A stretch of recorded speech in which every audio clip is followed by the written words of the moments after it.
Hey YouTube, let's talk about fiber. In a nutshell, eat your damn fiber. Why? Lots of reasons. So fiber comes in two main forms, soluble and insoluble fiber, which basically means whether it's hydrophobic or hydrophilic. The idea is soluble fiber is hydrophilic, where it will absorb water into the fiber, creating like a gel-like substance as it works through your GI tract. Insoluble fiber is hydrophobic, which means it doesn't hold on to water per se. The reason we want to have both types of fiber in our diet is they both have a lot of advantages. All right, there's a lot of research that shows that soluble fiber, which can be found in stuff like oats, one of my favorite things, quite a few different kinds of vegetables, some fruits as well.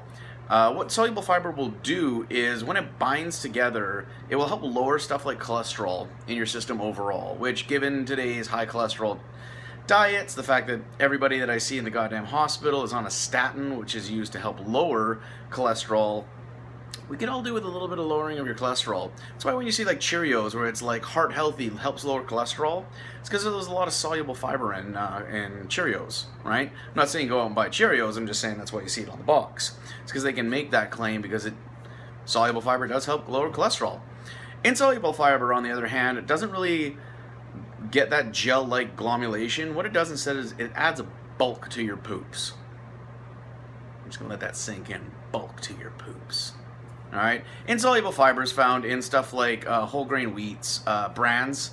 You know, if you ever had like a high brand diet, whole grains, quite a few different fruits and vegetables as well have insoluble fiber in them. And the point of insoluble fiber is to basically increase the consistency of bowel movements so that things don't slow down, as well as to add bulk.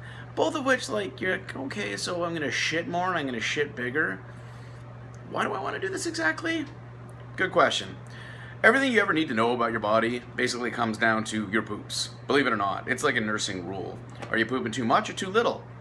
What's the consistency like? Is it too runny or is it too, like, thick? Oh, not thick, but like, is it too runny or is it too, like, solid because you're dehydrated?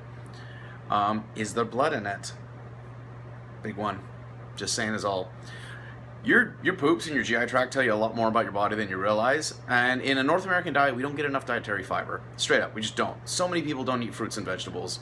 Now, I know I'm generalizing, but there's enough research out there and scientific research that has been done to show that North Americans' diets fucking blow when it comes to fiber. So consider adding fiber to your diet, whether that be a scoop of all bran. I don't know what your deal is. If you like apricots, great source of fiber. There's a bit of Keshi brand cereal out there that's got like 8 grams of fiber in each bowl. Most of it's insoluble as well. Help get those poops regular and bulked up. You want to get a good variety of both soluble and insoluble fiber because of the benefits. Now, a mix of soluble and insoluble fiber. Also, it should be noted that stuff like oats, oats from like your Quaker oats or like steel cut oats, has both soluble and insoluble fiber. So it's kind of the best of both worlds. So eat your fucking oats. A good mix of both soluble and insoluble fiber has been shown to, once again, lower your cholesterol, decrease the prevalence of GI, so gastrointestinal disorders such as diverticulitis, which you don't need to worry about. Know that it's shitty when it happens. Basically, your GI tract gets inflamed. Boo. Anything you ever see with the word itis at the end of it generally means inflammation. You know, just so as you know from now on. Dermatitis, skin inflammation, right? Itis. Now you know. So, like, it can reduce GI tract disorders such as diverticulitis. It can decrease the amount of swelling in your GI tract, and lowering the risk of like colon inflammation by drawing the water back into your stool. See, increasing the frequency, lower GI disorders. And there's a plethora of other health benefits along with a high dietary fiber intake. There's also, anyways, so there's also a high proportion of people out there that have been found that, depending on what type of stomach disorders you may or may not have, changing over to a high fiber diet can actually help alleviate and or get rid of those. Let's say you suffer from something like chronic constipation.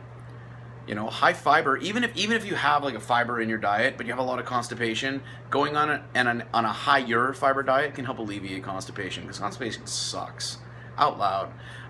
Also, depending on how little fiber you have, you're at a higher risk for something like hemorrhoids.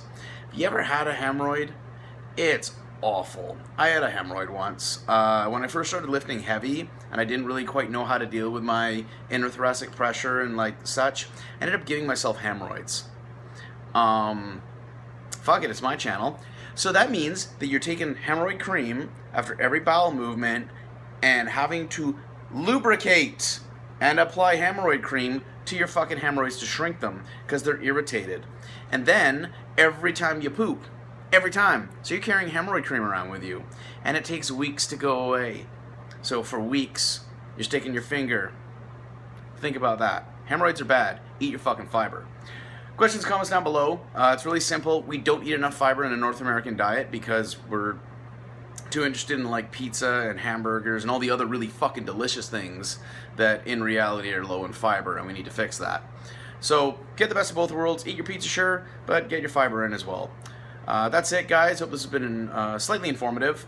Just know that if you think you're getting fiber in your diet, you're probably not.